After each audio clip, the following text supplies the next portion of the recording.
Hello everyone. Today we're going to look at how to graph a quadratic function. And our objectives are going to be to first define a quadratic function, f of x equaling ax squared plus bx plus c, describe how to graph a quadratic function, and last but not least, we'll look at an example of graphing a quadratic. So the definition of a quadratic function is the following. Let a, b, and c be real numbers and a not equal to 0. Then the function f of x equaling ax squared plus bx plus c is called a quadratic function. Essentially, a quadratic function is a second-degree polynomial in x. And some facts you probably know about a quadratic function, or may not know, are the following. Number one, that the graph is a parabola, and that the parabolic shape looks like this. So this is an opening down parabola. And a couple of things to notice, important points that we will look for. We will look for all of the intercepts. So there is a y-intercept right there. There's a couple of x-intercepts at 2 and 4. Then we will look for this point here, the either high point or the low point. That point has a name. It's called the vertex. The thing to notice here is that the vertex is a line about which your parabola is symmetric. So it looked like our zeros were at 2 and 4, so right in between 2 and 4 should be x equals 3. So it looks like our vertex would have been at x equals 3.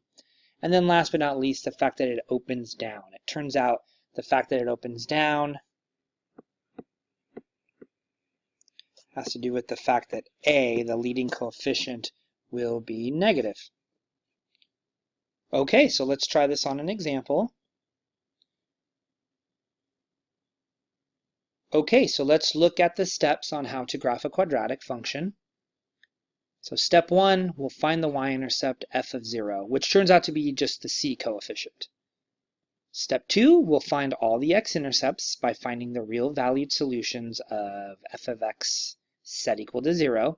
I say real valued solutions because, as we know, a quadratic equation will always have two solutions if you include multiplicity and complex numbers. But complex numbers do not appear as intercepts on the graph of the quadratic. Step 3, we'll find the vertex of the parabola. There's a couple of ways to do that.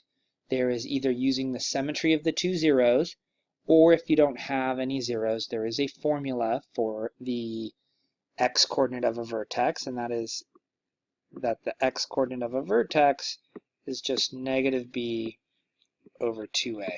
You may have seen this before, or it's also the beginning of the quadratic formula. Step 4, we'll decide if our parabola opens up or down. Up for a being bigger than 0, so that's up like a cup, or down like a frown if a is less than 0. And then step 5, we'll plot additional points if necessary. This is always the last step when you're graphing. You may need a couple of more points to get a better understanding of the shape of your graph. So let's see how this works on a basic example. So here's f of x equaling 3x squared plus 6x minus 9. So the first thing I'm going to do is find the y-intercept. So the y-intercept is when you plug in f to be 0. And notice if I plug in f to be 0, I get negative 9. So the y-intercept is the point 0, comma, negative 9. The next thing I'm going to do is I'm going to find the x-intercepts, which there may be several, or there may be none. And we'll do that by taking our equation of 3x squared plus 6x minus 9. And we'll set that equal to 0. If you could see, I can factor out a 3 to give me x squared plus 2x minus 3 is equal to 0. And that equation turns out to be factorable. So that's x plus 3 times x minus 1 since we need two numbers, 3 and -1, that multiply to -3 and add to 2. And from that, I can see that my two solutions are x equals -3 or x equals 1, so that my x-intercepts are the ordered pairs -3, 0 and 1, 0.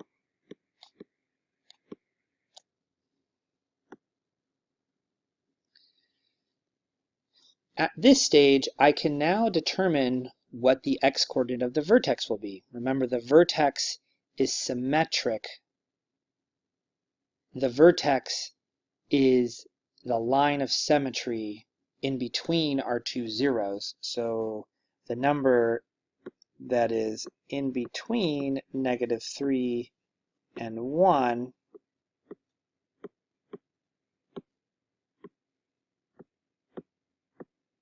is -1. So that should be the x-coordinate of my vertex. The question to then ask yourself is, how do we find the y-coordinate? And the way you find the y-coordinate is always the same. You plug in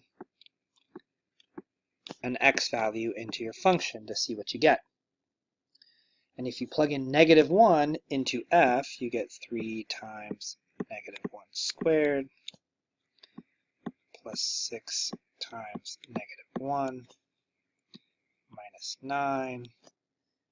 And when you compute what that gives you 3 minus 6 minus 9, and that's -12.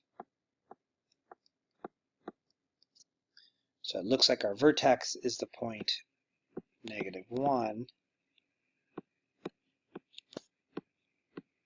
-1, comma, -12.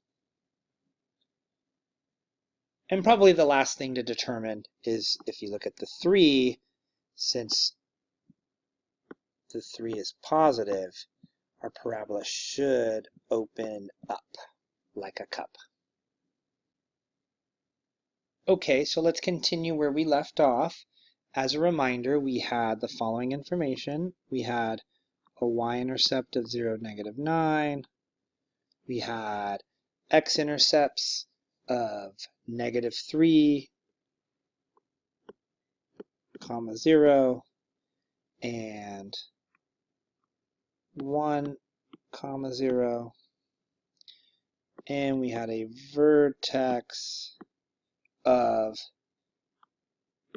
-1, -12, and we knew that it opened up. The fact that it opens up will be pretty evident once we start to plot our points. So let's graph. Notice the majority of my graph is living in quadrants 3 and 4, so I will graph mostly in quadrants 3 and 4. Let me put some tick marks. And then my y-scale, I probably don't want to go by ones because I have numbers like -9 and -12. But if I go by threes,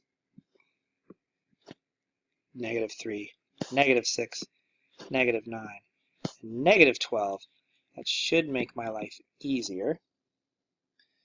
And so I'll plot the y-intercept of 0, -9. I'll plot my two x-intercepts of 0, -3, and 1, 0. And I'll plot my vertex of -1, -12, which is my low point. Note, my parabola is symmetric about what should be the straight line, x equals -1. So I actually get another point for free here using the symmetry. That's this point right there, which looks like it's -2, -9. So it's just symmetric from the y-intercept, but on the other side of the line. And then I try my best to draw a parabolic shape through all these points. It opens up. So note that the opening up thing is just an extra bonus because it's pretty evident that our parabola is going to open up based on the way the points are located. And that concludes our graphing a quadratic function, where we defined what a quadratic function was, how to graph a quadratic, and we looked at a basic example. Thank you very much, and have a wonderful rest of your day.